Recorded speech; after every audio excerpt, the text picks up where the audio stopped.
गहरे नीले समंदर के नीचे एक जादू से भरी दुनिया छुपी हुई थी। रोशनियों और रंगों से जगमगाती ख्वाबों जैसी हसीन दुनिया। वहाँ लहरें नरमी से रक्स करती थीं, मोती चमकते थे और रंग बिरंगी मछलियाँ खुशी से तैरती फिरती थीं। इसी नीले समंदर में जलपरियों की बादशाही थी, नाजुक, हसीन और चमकती दमों वाली, जो मोतियों के महलों और चमकदार सेपियों के घरों में रहती थी। इनके गिर्द रोशनियों की चादर लपटी रहती और जब वो हंसती थी तो पूरा समंदर जैसे गीत गाने लगता था। वो सब गाने गाती थी, खेलती थी और समंदर की लहरों के साथ झूमती थी। इसी दुनिया की एक मेहरबान और खूबसूरत मलका थी क्वीन अलीरा।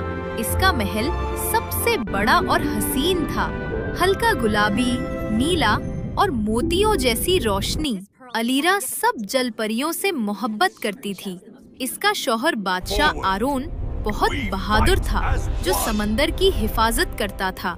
लेकिन एक दिन समंदर में एक खौफनाक जंग छिड़ गई। दुश्मन रियासत ने हमला किया। इसी दौरान बादशाह आरोन लड़ते हुए मारा गया। अलीरा उस वक्त हामिला थी।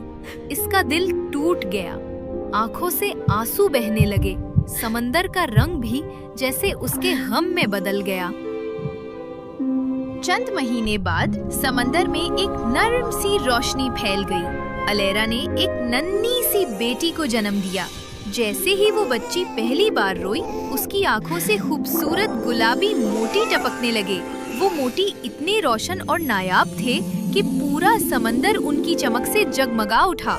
अलेरा हैरान रह गई। उसे फौरन एहसास हुआ कि इसकी बेटी आम नहीं बल्कि जादू से भरपूर है।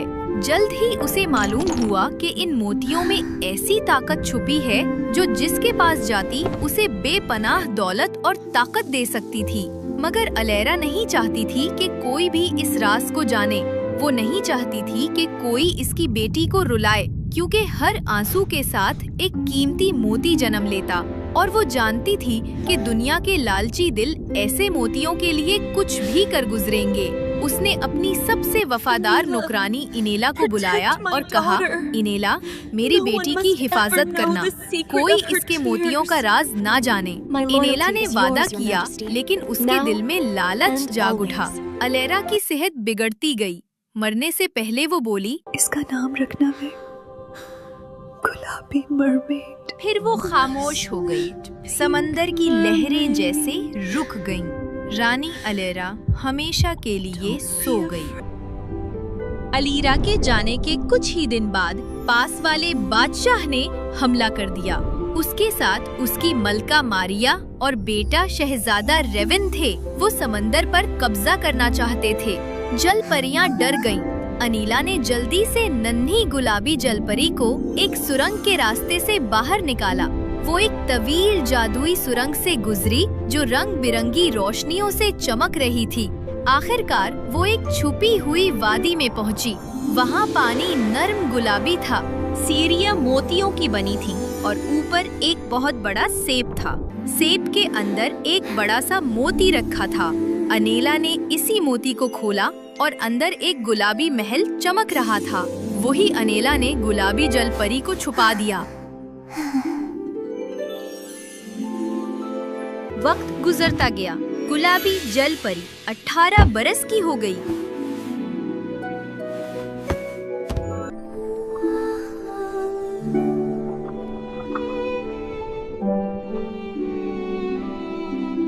अनीला हमेशा गुलाबी जलपरी को डांटती रहती ताकि उसकी आंखों से वही चमकदार गुलाबी मोती गिरते रहें।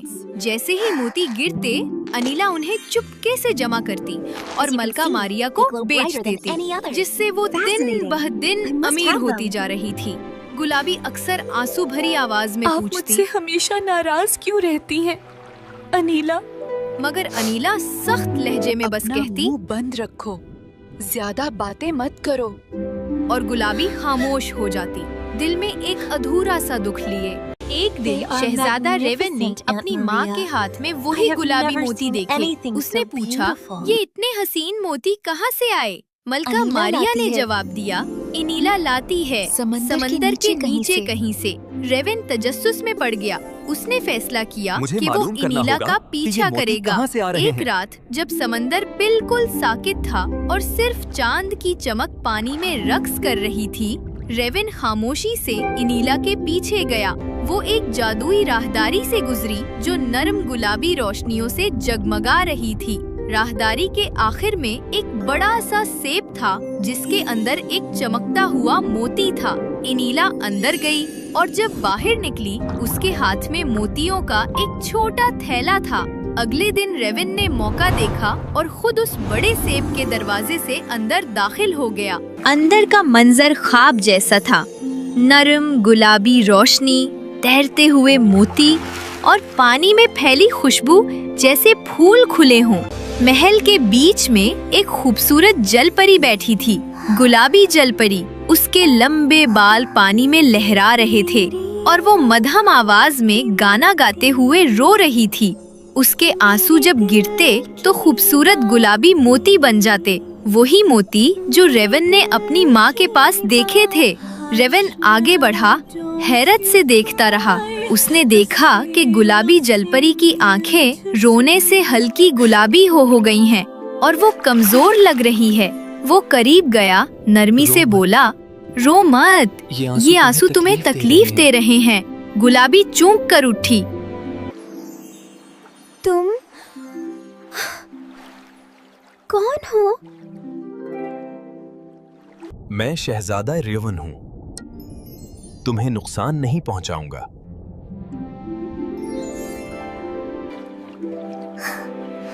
गुलाबी ने पहली बार किसी के चेहरे पर नरमी देखी।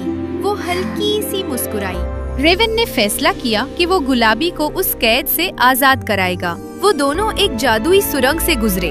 रास्ते में पानी के अंदर तैरते हुए रोशनी के पत्ते, चमकते जेलीफिश और फूल जैसे कोरियल थे। गुलाबी पहली बार समुंदर के दूसरे हिस्से देख रही थी। उसके दिल में खुशी थी मगर डर भी। इसी दौरान अनीला को खबर मिल गई। वो गुस्से से आग बबूला हो गई। वो जादुई ताकत के साथ उनके पीछे पहुंच गई। रोशनियों के तूफान में वो रेवन से लड़ने लगी। गुलाबी जल परी रो रही थी, चीख रही थी। तभी समुंदर में एक रोशन बिगोला उठा और उसमें से मलका अलियरा की रूह जाहिर हुई। अलियरा की रूह चमकती रोशनी में नुमूदार हुई और अनीला से सख्त लहजे में बोली, मैंने तुम्हें अपनी बच्ची की हिफाजत सौंपी थी मगर तुमने उसे तकलीफ दी। उसने गुस्से से हाथ उठाया और गुलाबी मोतियों की एक माला फजा में घुमाई। वो खुद बखुद अनीला के गले में लिपट गई। अचानक अनीला का सांस रुकने लगा। वो अपने गले को पकड़कर तड़पने लगी। उसकी आंखों में खौफ और पछतावे के आसार थे मगर अब बहुत देर हो चुकी थी। चंद ही लम्हों में वो बेजान होकर समुंदर की गहराई में डूब गई। अब सब खत्म हो गया। मेरी बच्ची शाद, इसका हमेशा ख्याल रखना।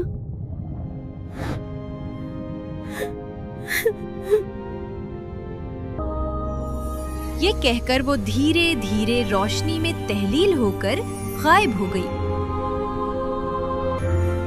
रेवन ने गुलाबी जलपरी का हाथ पकड़ा और उसे अपने महल ले गया। वो दोनों चमकती हुई समंदरी राहों से गुजरते हुए बादशाह और मलका मारिया के सामने पहुँचे। रेवन ने सारा वाकया बयान किया। इलेरा की कुर्बानी, इनेला की लालच और गुलाबी जलपरी के जादुई आंसू जो रोशनी फैलाते थे। ये सब सुनकर बादशाह और मलका मारिया के दिल भर आए। मेरी बेटी, आज से तुम सिर्फ जल परी नहीं बल्कि इस सल्तनत की शहजादी हो।